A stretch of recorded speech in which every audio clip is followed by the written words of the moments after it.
Welcome back to Radically Rethinking Railways in Australia, your channel for the true story on Australian railways, and not the false narratives about them you've been fed over the years. As always, presented by the Mad Professor. If you've seen our previous episodes, you've been dared to think about our railways as not being particularly special by world standards, nor that they are the victim of impersonal forces and cabals, but also that they are a lost opportunity to have made this country better. As we've travelled the world, you've seen how some good examples of things being done better than we do them could have easily been translated to our shores. That might be the possibility of high-speed rail we looked at in our last episode. If you missed those episodes, find links to them below. And if you haven't seen it yet, have a look at the material in Under the Clock's blog, also linked below. Just as we can find examples of good and bad operation in our present, we can also look back to our past to see things that we might have done better, as well as things we did well. And had we done better in earlier times, some of the things we lost might still be with us. It is counterintuitive to think that rail services were better in the past, when our population and economy were smaller, and some of the places that are now suburbs were just small towns back then. And we do rationalise it easily, because we've been spoon-fed a narrative by various people that tells us that, despite it being counterintuitive. And because these people don't want you asking too much about how rail services were supposed to be better back then, despite the poorer economy and lower population, we need to confront them with the evidence. And where do we find that? In those old timetables and other documents. And it can be fun to look at the old timetables, if only to spot the bad practice among the good. This episode will take us beyond the edges of our metropolitan areas to look at those rail services we used to have and could have again. People have often been accustomed to thinking about our country routes as long-distance trains. There were certainly plenty of those. But today's episode will take a specific tack, and that will be to look at ex-urban corridors. And what do we mean by those? We mean passenger rail services that could be run between towns and villages for local travel between those. Australia certainly has an eclectic set of rail services, even now. Possibly the most exotic one remaining on the government networks is the one from Maitland to Dungog in the Gurringi lands of New South Wales, as an extension of the line from Newcastle. Newcastle has a suburban service out to Maitland and Talara, which is not particularly remarkable. Sadly, it is still diesel operated and missed its opportunity to have been electrified in the 1980s, as we saw in episode 9 on mainline electrification. But several times a day, the prospective passenger can journey beyond Talara into deep bush, through small villages, to the moderately sized town of Dungog, in dairy and cattle country near the Upper Hunter River. 3 of the services that take passengers to Dungog are the long-distance XPT services. 5 others are operated by railcars of either the Endeavour or Hunter series. Rail enthusiasts on the line are always charmed by the tiny platforms, which the train will stop at if you tell the guard. This service is a bit unusual, and is actually operating at the very bottom end of what your Mad Professor is talking about when we looked at underserved communities. The areas we will talk about actually have far more population than Dungog. Though as we said in episode 5, Australians, are you dense? Population alone need not be the sole factor in deciding the need for rail, and the populations served in rail are not especially small compared with other countries. Not every country is as dense as Hong Kong. It could be as sparse as Sweden, and still get an excellent rural service. Here's one in the back blocks of Italy, running from Ravenna out into the surrounding villages. Or here we see the station at Villas Bretonneux, home of the Sir John Monash Centre and the Australian War Cemetery. And the simple local service out of Amiens. A really great video you should watch is from acclaimed English YouTuber Jeff Marshall, looking at the Scottish line to Kyle of Lochalsh. Have a look for a link to that video in the panel below. It shows how a useful rail service can operate in an area of sparse population, like the West Highlands of Scotland.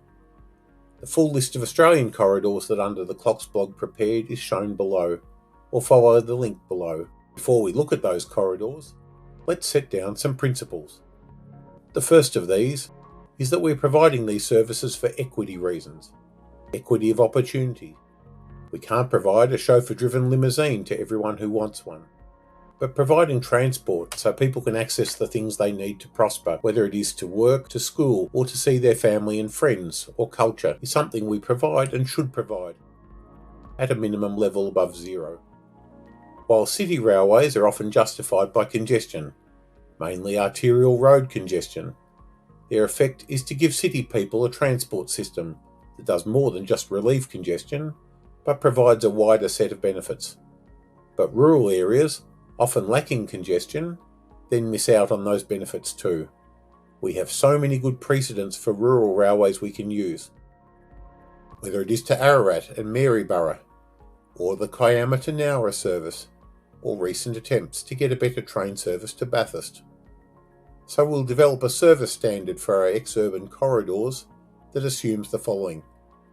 People who live in even the smallest towns may wish to work in larger towns and cities. People in these places, just like city people, find the burden of having a car for every independent adult in the household just as tough as city people do, but unlike city people, may not be given any choice. People who are going to work or school should be able to access a service that takes them to a nearby town or city sometime between 7 a.m. and 9 a.m. on weekdays, and returning after 5 p.m, as well as such other services that will help them with school, shopping, shorter work days, or other activities. And therefore, we need a simple network of services, which is going to be a minimum of 3 per day, preferably 5. And while we're talking about shorter services, these corridors could also benefit from what we call the day in town, a service that gets them from their town or provincial city into the big smoke, cities like Perth or Brisbane or Melbourne, before 10 a.m. and returning before midnight. These give country people the same access to doctors, city culture and so on, if they can make a day of it. Leaving after 5 a.m. and returning before 11 p.m. might seem a long day if you don't do this yourself, but it can allow train times of up to 5 hours from the capital, and is less of a burden if the train is well equipped with comfortable seating, meals and so on. And it may be a surprise, but sometimes services that have come from much further away can still provide the day in town or trip to work for towns and cities that happen to be a suitable distance from that, and where the train happens to be passing at the right time. Your mad professor has put together a classification of service types. The lowest, level 1, is the legacy, useless service. No good for anything really, except perhaps the rail enthusiast who sets the time apart for the trip. Level 2 is our lowest usable service, the day in town. If our service will let the passenger leave their home in the bush after 5 a.m. and spend a good day in town and be back before midnight, that's a pass. Level 3 is our lowest service available to the rural commuter. This has usable services leaving after 6:30 a.m. that get to a provincial city before 9 a.m. and returning late afternoon every weekday. Level 4 is better still, and your mad professor calls this one the rural interurban. It allows more than just rural commuting, but also less formal journeys during the day, or maybe a later journey at night. Level 5 is our conventional outer urban or interurban service, where we might have a train up to every 2 hours that people can and do use for work, school, visiting family and other things. Level 6 is our conventional suburban service, where we might actually run trains every half hour or hour on the fringes of our cities.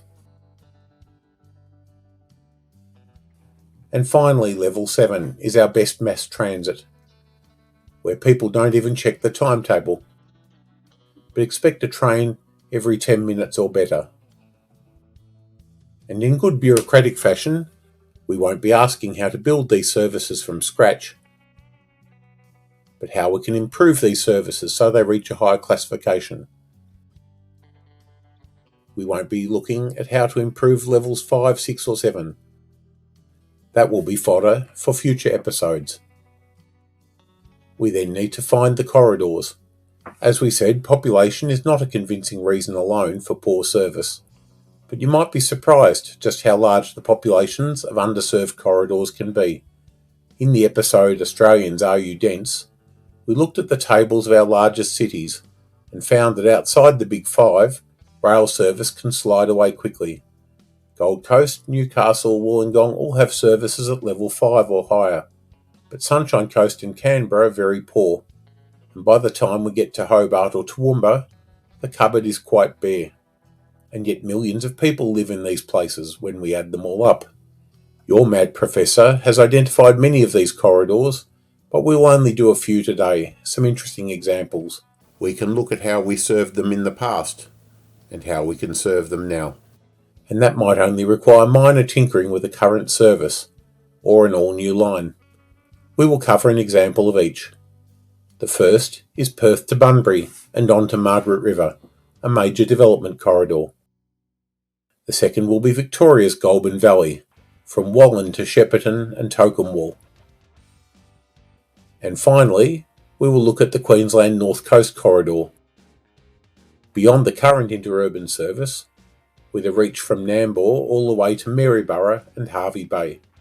If time allows, a future video will also cover some more, as the Under the Clocks blog has examined some interesting ones, such as the Tasmanian North Coast, the main line from Benalla to Wagga, and the Adelaide Hills from Belair to Tailem Bend. But for today, let's start our journey at the station of Mundijong, a small village beyond the Perth southeastern limit. We are boarding what remains of the rail service, named the Australind.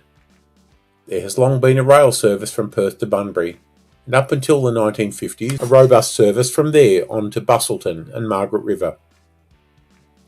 Places that are now booming coastal settlements. This corridor has more people in it than you probably think. The best part of 200,000 live beyond Rockingham, with most in Bunbury. Since those days, the line from Mandurah has been a valuable addition to the rail transport offering, and the Mandurah line shows what can be delivered with contemporary technology, being fully double-track, grade separated, electrified, and enabled for running at 140 km an hour. The Bunbury line as it is, therefore is some distance behind that, stuck largely in the late 1980s, with these diesel rail cars. In a future video, we'll be covering how diesel rail cars have really saved the Victorian Railways country passenger service, and could yet work for other states. They have a long history, which we will explore, not always a happy one. These WA cars are due for replacement, and their reliability in recent years has suffered. New cars are on order, apparently the spitting image of the new electric cars, with no new capabilities. But if the government does decide to build a whole new system, they should easily find reuse, even if just to boost Northam services. Identifying a future corridor for Perth to Bunbury services, you are confronted with two broad options. One is to extend the Mandurah line down the coast directly, through places like Lake Clifton and Dawesville, until you reach the outer suburbs of Bunbury's north at Australind. While coastal living is attractive, and will only get more so, this stretch is not particularly populated. Rather than see this as a burden, like some narrators would do, we see this as an opportunity to both increase transit speeds and also use cheaply available corridor land without too much need to avoid existing housing. Bunbury used to have a city centre station, and the current outer suburban station at Wollaston is pretty awful, but that topic is of less interest than the line itself. The alternative route would largely be the existing route from Armidale. Unlike the coastal route, this route takes the line through rural farming country, and the towns are not coastal resorts, but little farming villages. Some might have a future as commuter suburbs, but not all. It is now being electrified to Byford. From Byford to Mundijong is used only by 2 return Australind services each day, Hence, whatever that the future might have for it, it is up to the current WA passenger operator and whatever money they can attract from government. Like the Byford section, it will probably need to be duplicated, electrified and have its level crossings removed if it is to be a serious corridor for fast and frequent service. Of course, it could provide a much better service than at present, but with none of these improvements. From Mundijong, the line is controlled by the WA ARC freight operator, who run trains on a separate route from Fremantle to Mundijong, then down the Bunbury line to the outskirts of Bunbury, as well as some branches. A future express passenger service on this line, if it were to be transformative with electric wires, more track and faster, would therefore need to involve the freight operator, and that could definitely hinder progress. We saw this in our episode 7, Where the Wildflowers Grow, where the freight service east of Midland is making it difficult to extend suburban electric services. Of course, the government could leave the current line and build new tracks inside the current easement, but alongside the freight line. This would add expense, but deal with the freight issue. To make that option complete, it might even require flying junctions and overpasses between the freight and passenger lines, so those trains do not have to cross each other's paths. So you can see a lot of potential expense and a lot of evidence why maybe this country route is not so good and the coastal one is the go. Your mad professor favours the coastal route, but would still be pleased if the country route was delivered. Both routes would be a bonus. You might wonder about all this conjecture, but it is not. WA governments since the early 2000s have talked about Bunbury Fast Rail, and some studies have been done. One had a basic route from the Alcatel Freeway interchange, down the freeway to near Lake Clifton, where there would be a station, and then down the highway median to Bunbury. It assumed a diesel tilt train, like the QR1 that runs to Cairns. While this is a good approach overall, better would be to think of the line as both a high-speed line from Perth to Bunbury, but able to serve local ridership, just as the current Mandurah one does.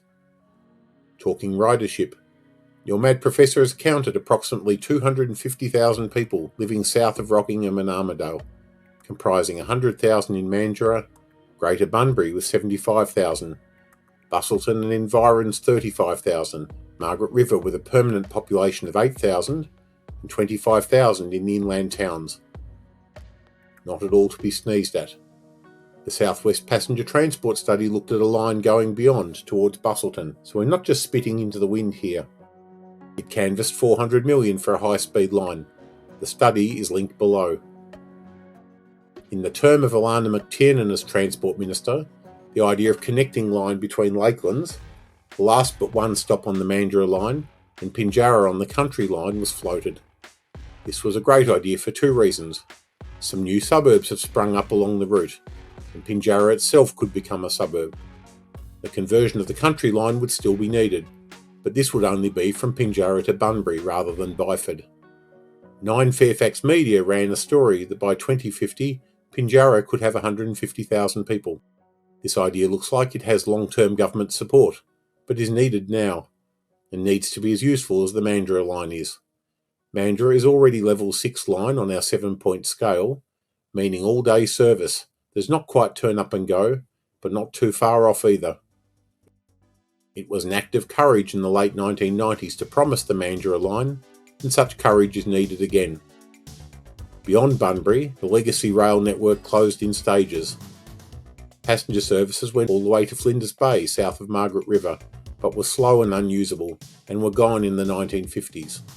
The rail network retreated first to Busselton, which ceased in 1985, then back to Capel, where significant freight services were still working in the early 2000s.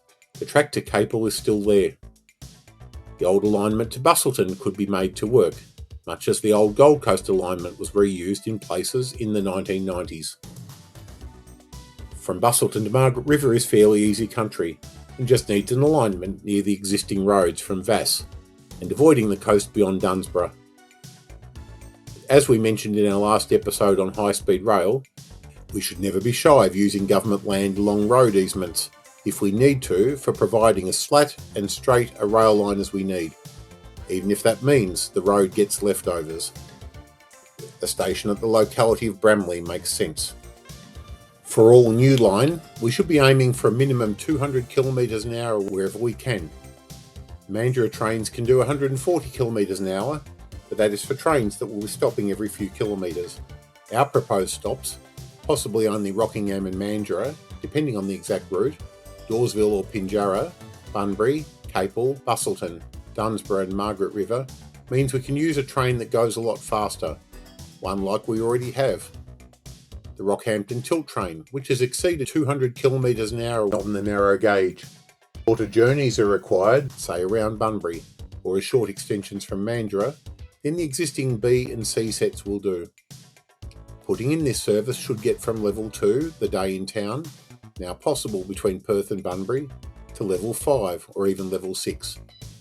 South of Bunbury, the standard interurban would be the go. Ideally a train that comfortably Perth to Margaret River in 2 hours every hour. One you could just about commute if you wanted, but even if not, an easy intercity journey.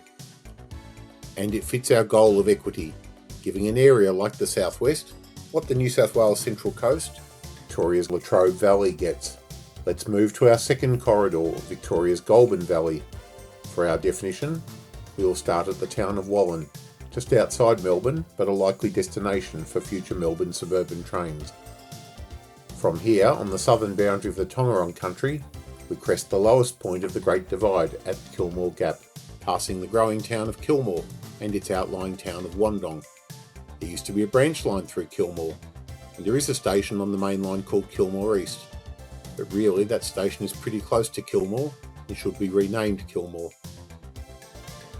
We then enter the southern watershed of the Murray-Darling Basin and the tributaries of the Warring-Kungupna or Goulburn River, and cross that river just near Seymour. We then head north of Seymour to small towns like Nagambie, Murchison, and the 2 stations of Greater Shepparton, namely Mooroopna and Shepparton. Before 1993, the passenger trains headed even further north, through the towns of Numurkah and Strathmerton, onto a short branch to Cobram on the Dongala, also called the Murray River. Before 1975, the trains also went to Tocumwal in New South Wales, still on Pangarang Yorta Yorta country. Unlike the Cobram line, which has been lifted, the Tocumwal line is still there. Back in episode 3, we discovered the accidental death of the Healesville Railway, a railway in fact deliberately targeted by government for a slow death. We looked at the 1982 budget and found that the Kane government had spent a few million on the line from Strathmerton to Cobram, and after this had achieved a better track quality than had ever existed up that way. We looked at the railway working timetable, which is the timetable that is only available to employees, and found that the upgraded line on the branch was even faster than the main line. The branch allowed trains at 115 kilometres an hour, while the main allowed trains at only 95 kilometres an hour. Sadly, such magic as the government's worked in the 1980s to lift a 40 kilometre an hour railway to nearly 100 kilometres an hour with just a few $1 million no longer works today. The Andrews government has spent a lot of money, the best part of $1 billion, to make this line a level 5 service between Wallan and Seymour, and a level 3 service to Shepparton, somewhere between rural commuter and rural interurban in our classification. Yet the result is pretty ordinary. Given the corridor north of Wallan has nearly 80,000 people, it would be good to see it reach the same level as the Latrobe Valley service, which is a good level 5 all the way to Traralgon. Shepparton, despite its size, has historically been seen as a broadacre agricultural centre, one that they believe did not need a good connection to Melbourne. That era should be over. With the new passing loop at Murchison and works done around Shepparton, it should be quite possible to get an hourly service into Shepparton and deliver that level 5. Beyond Shepparton, we no longer have track good enough for 90 kilometres an hour as we did in 1982, but even at 55 kilometres an hour, a sedate speed, a level 2 service, basically a day in town, would be achievable to Tocumwal. Train could leave Tocumwal around 6 a.m. for arrival into Melbourne around 10 a.m. The biggest problem here will not be technical, but political. Specifically, who will pay for the train to cross the river for a kilometre into New South Wales? Will the New South Wales government pay? Or Victoria? We suspect for the marginal cost involved, the local council could afford it. and your mad professor thinks they are the first group who should be asked to pay. Those towns, such as Numurkah and Strathmerton, should get as good a service as those south of Shepparton, one that would allow their residents to commute daily into Shepparton if they wish. And to get this in the short term, we would need only one more train a day, an extension of a train around lunchtime from Shepparton northwards and then returning. Until that is done, local buses should be used to fill those gaps. This proposal is eminently doable, no different in goals from the restorations of service we saw to Ararat, Maryborough and Bairnsdale. Come on Victoria, you can do it. The final corridor is one that currently has a very poor service for the amount that's been spent on it. Here where the sugar grows, on the QR line from Nambour on the Gubbi Gubbi land, right up to the top of that country in Maryborough and Hervey Bay on Kagari country. Like the other two corridors we looked at today, this one is both a mixed bag in its past and present. The route from Nambour to Maryborough is electrified, and because of this has had a vast amount spent on it to erect the fixtures, but also realign the track, with some notable large realignments in the 1980s at Yamundi, Gympie and around Maryborough, as well as many of the smaller ones. With tilt-enabled trains running on this route, they achieve 160 km an hour, and in fact, as we mentioned previously, these are currently Australia's fastest trains. Gympie has also had a couple of local electric trains from Brisbane, while trains transiting beyond the area towards Cairns and Longreach also run. Remember that for this episode, we're not interested in long-distance show pony trains, but humble trains that will stop at small stations to pick up students, office workers, people wanting a quick trip into town for shops or entertainment. Sadly, the line from the main line north of Maryborough into Hervey Bay was closed and removed in the 1980s, just as the area was growing into a major urban area, and too many of the small stations north of Gympie, lacking any trains that could serve them locally, have also closed. As we've seen in Victoria, even the smallest stations like Goulburn and Raywood are being put back in by government, and this could happen in Queensland with sufficient will. The main problem with the current trains on this route is they don't run daily, so potential passengers who might use them for school or work can't count on them. Thus, despite the number of services, we struggle to classify them higher than level 1, legacy useless, though some level 2 day-in-town opportunities exist. And they aren't very useful for local traffic, because the QR branch that runs them, under the marketing name Travel Train, is only selling them as if they are for long-distance traffic, with ancient and inefficient ticketing of these services. This is very different from southeast Queensland, where QR provides suburban trains with TransLink ticketing. In other words, the full suite of electronic ticketing using paper and smart card formats available online or on-site. Travel Train do in fact run a local service from Cairns to Kuranda at high but cost-effective fares, so we know they have the ability to do better. If a QR train from Gympie, just south to Traveston, can use these short-distance electronic fares, then a train running the short distance north to a reopened Curra station could also have similar fares. Trains to Maryborough stop at the station called Maryborough West in the suburb of Oakhurst and no longer go into central Maryborough to use the city station. However, that station and line still exist. Ironically, this is to reach the Downer factory, where electric trains are built, though in a further irony, the line to the factory is not electrified and needs diesels. In our proposal, that should be remedied, with wires erected so that trains from Maryborough City can operate local services to Gympie and Nambour, as well as to Hervey Bay. What sort of service level do we need? As mentioned at the start of the video, the trajectory of government funding should be spent to lift each service a level before proceeding to the next level. Thus, those non-daily trains need to be made daily, even if just within the Gympie to Maryborough corridor. We want to help locals from places like Theebine, Tyro, Curra and Munga to access the same quality of service you get from Traveston or Yamundi, and to get to jobs in Gympie or Maryborough, as well as people in Palmwoods or Beerwah do. Besides rebuilding the station, because the line is electric, all we need is to station some old electric units in the section. For example, the current SMU or IMU sets, as they are replaced elsewhere. Unlike elsewhere in Australia, we do not need to source diesel trains for this area. Once we get to level 2, these trains only need to shuttle backwards and forwards a few times a day to get us to level 3, as shown in this table. The Hervey Bay corridor is now a walking track, and as much as your mad professor would love to see a cheap job of relaying track and installing wire, recent history tells us they won't do that. And if passenger rail was restored, it would be very much as it is to the Gold Coast or Mandurah.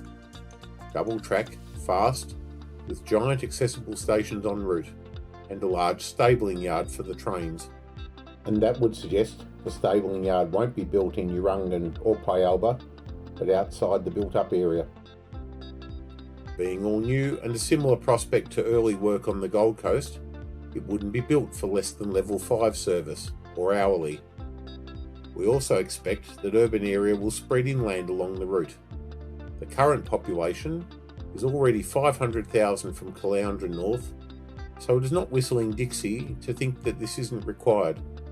Unlike high-speed rail, which is a radical shock to the system, these improvements can be done incrementally.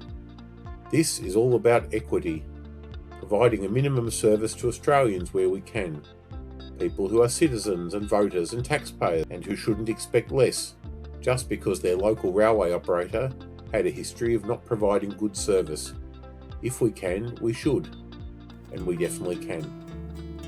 In our next episode, we will look at the good old days, which weren't. Narratives that have been cast to make out Australian rail to be romantic, but it wasn't. Monopolies abusing their power, goodwill wasted. Those were the days, my friends. See you then.